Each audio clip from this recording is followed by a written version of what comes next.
I'm Paul Otake. I'm a second generation nerd. My dad was a nerd before me, and so growing up, I played everything that he played. So I mean, he was on like old school computers and got me everything like Nintendo when it came out because he wanted to play it as much as I did. Jake Ruff. I got in video games when I was younger. My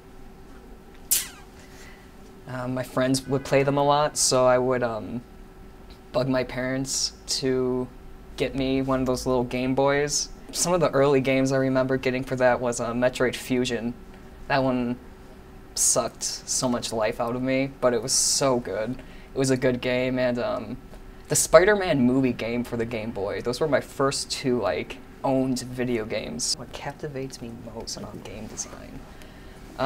Probably just the fact that you can get immersed in a world that doesn't even exist. It's like not only that, but it's a world that's built around you. So it's like if you're given a challenge, you can most likely overcome that challenge.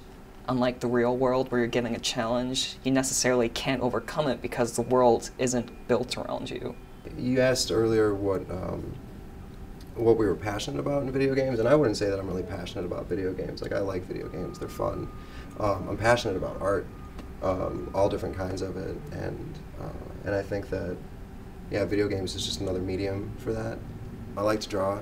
I keep sketchbooks for the most part, but I also work in larger mediums. Just last year I sold my first piece, which was cool, and that's something that even after, if I get a job working in games, that I'd like to continue to do. Photography is sort of my second passion. I've been doing photography for a couple of years. I'm still an amateur. I have a Coolpix L100. You know, it's a little 12 megapixel camera, but it gets the job done. Do some photoshopping and can make some cool stuff once in a while.